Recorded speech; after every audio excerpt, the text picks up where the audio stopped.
It's not easy, okay, obvious statement here, to be in high school, even in the best of times. For instance, this is me, incredibly awkward, aggressive braces, posing on the carpet for no reason. And you have to love in the corner the mom's thumb. Everybody's got it. Our editor said, "Do you want me to crop out the thumb in the corner?" I said, "Absolutely not. That's perfect." But seriously, high school is so hard for everyone, not just that awkward kid. You have to worry about your grades. You have to worry about your classes, what you're going to do when you graduate. You're dealing with crushes and friends, and there's social media now, which sounds terrible. Plus, there's a deadly pandemic that upended, in this case, your entire childhood for kids right now. We, as adults, are asking a lot from kids, and in Newberg, kids are dealing with even more. Last month, people protested in the street over the Newberg School Board's decision to ban Black Lives Matter or gay pride signs, flags, and articles of clothing. It was a big uproar. It drew national attention. Well, now emails and messages about Newberg are once again filling our inbox because some kids, Black kids, are seeing their names and their faces pop up on a social media slave trade. That's right. Some kids at Newberg High School participated in a group chat where they joked about auctioning off Black classmates. The comments, some of which we can show you, are pretty disgusting. These kids say things like, "All Blacks should die," and "Let's have another Holocaust." We talked to a parent of a Newberg High School student earlier. Take a listen. But it was a group chat in Snapchat that included an online slave trade.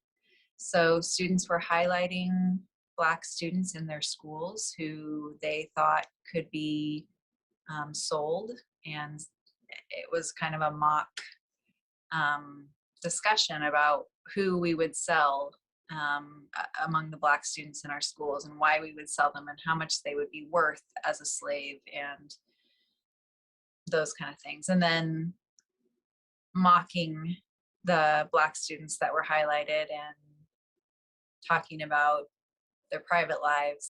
Again, that's a parent at Newberg. And by the way, this isn't just Newberg. According to the Washington Post, the conversation was part of a group chat that came out over the summer in Traverse City, Michigan.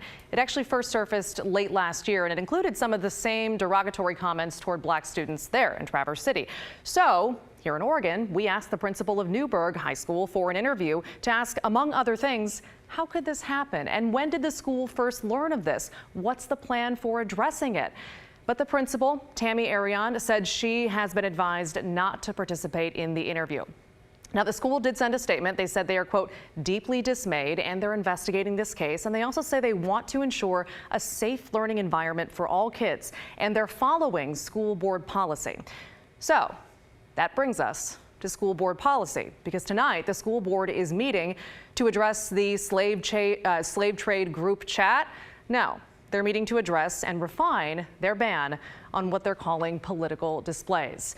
If this new version of the ban passes, teachers and staff in Newberg won't be allowed to display anything related to what they're calling a, quote, controversial issue. And again, this was the ban that was initially framed as a moratorium on Black Lives Matter and LGBTQ pride symbols.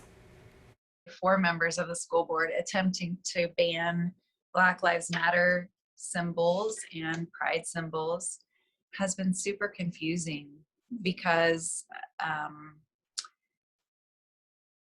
for my daughter who is Black, it's confusing for her why people would be against saying her life matters. Like, she just is not, it's a straight line for her from those words to the message to her that her life matters. And she does not understand, even though we've had lots of conversations about why some adults might think that there's an organization that those words are associated with, and they have a problem with thinking that that organization has nefarious purposes. For her, those words just mean what they say, Black Lives Matter. And so for her to have adults who are in charge of her school district say, teachers are not allowed to tell you that your life matters is very confusing and a very hurtful message for her. So to sum up, the ban on those symbols has already passed, but now the school board is working tonight on specifics. But the superintendent of the Newberg School District has already said that he actually won't enforce the ban. That said, the district's attorneys have advised him that that is illegal. And meanwhile, there's now a recall attempt against Brian Shannon, the vice chair of the school board who introduced the ban in the first place. It's a big mess. It's a mess. So that meeting is happening tonight. We'll have more tomorrow. We'll let you know what happened specifically and if anyone has anything to say about disciplining the kids behind the social media slave trade or helping the kids who were victimized by it.